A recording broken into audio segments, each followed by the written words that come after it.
கர்த்தரும் உன்னதவுமான ஆண்டவர் இயேசு கிறிஸ்துவின் நாமத்தினாலே யாவருக்கும் அன்பின் வாழ்த்துக்கள். தேவன் தாமே ஒவ்வொருவரிலும் இன்னும் அதிசயமானவைகளை செய்து மகிமைப்படுத்துவாராக. இந்த நாளுக்குரிய தியான வசனம் ஏசாயா 61 அதன் 7வது வசனம். உங்கள் வெட்கத்துக்கு பதிலாக இரட்டத்தனையாய் பலன் வரும், லட்சைக்கு பதிலாக தங்கள் பாகத்தில் சந்தோஷப்படுவார்கள் என்று கர்த்தருடைய வார்த்தை அங்கே சொல்லுவதை நாம் கவனிக்கிறோம். இந்த இடத்துல ஆண்டவர் வெட்கத்திற்கு பதிலாக இரட்டத்தனையான பலன் வரும் என்று சொன்ன உடனேயே நமக்கு சந்தோஷமும் மகிழ்ச்சியும் நமக்குள்ளே வர ஆரம்பிக்கிறது. நான் வெட்கப்பட்ட நாட்கள் முடிந்து கர்த்தருடைய ஆசீர்வாதத்தினாலும் நன்மைகளினாலும் திருப்தியாகிற மகிமைப்படுகிற நாட்களை கர்த்தர் தந்துவிட்டார் என்று நாம் களிகூற முடியும். இதுவும் இந்த வார்த்தைகள் உண்மைதான். ஆனால் அந்த யாருக்கு அதை செய்வார், அதைத்தான் இங்கே கவனிக்கிறோம்.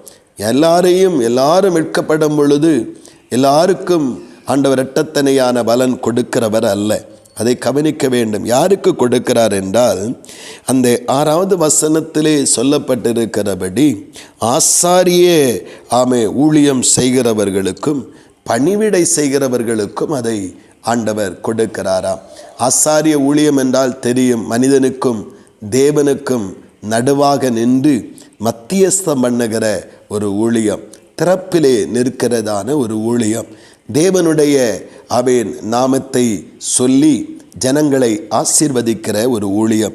இந்த ஆசாரிய ஊழியம் செய்கிறவர்களும் தேவனுடைய நாமத்திற்கென்று பணிவிடை செய்கிறவர்களுமாய் இருக்கிற ஜனங்களுக்கு வெட்கத்திற்கு ஏதுவான சூழ்நிலைகள் வாழ்விலே வந்தாலும் அந்த வெட்கங்களை மாற்றி ஆண்டவராகிய தேவன் இரட்டத்தனையான பலனால் நிரப்பி அவர்களை வழிநடத்தி ஆசீர்வதிப்பார் என்று வேதம் தெளிவு பெற நமக்கு சொல்லுகிறது. ஆம் பிரியமானவர்களே, நாம் வெறுமையாயிருந்து வெட்கத்திற்கு பதிலான ஆசீர்வாதங்களை இரட்டத்தனையாய் பெற்றுக்கொள்ள முடியாது.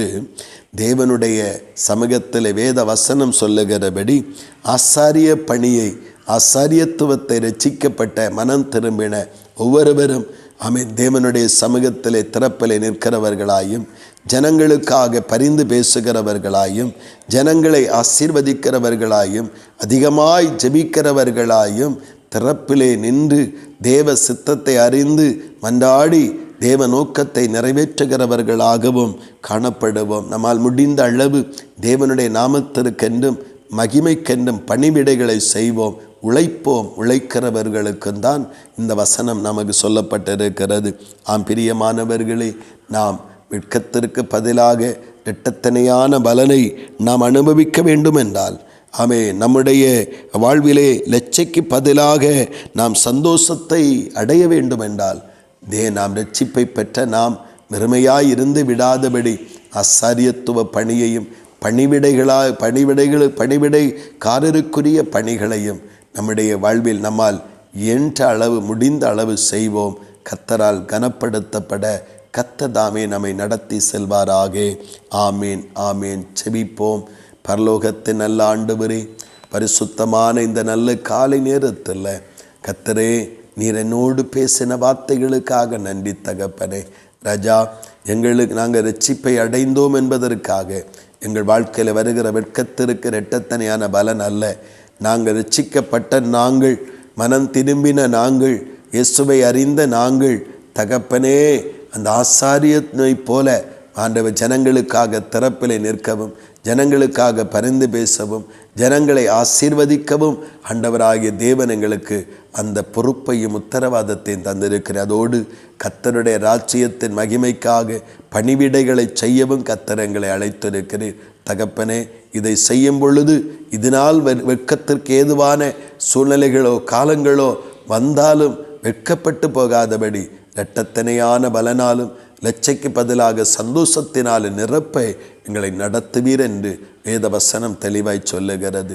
இதை அறிந்து நாங்கள் எங்கள் ரட்சிப்பின் வாழ்விலே ஆசாரியத்துவ பணியையும் பணிவிடைக்காரர்களுடைய செயல்களையும் செய்து முடித்து உம்மால் ஆசீர்வதிக்கப்பட கர்த்தர் உதவி செய்யும். அப்படியே செய்தபடியாய் ஸ்தோத்திரம். இயேசு கிறிஸ்துவின் மூலம் ஜெபிக்கிறோம் ஜீவனுள்ள நல்ல பிதாவே. ஆமேன், ஆமேன்.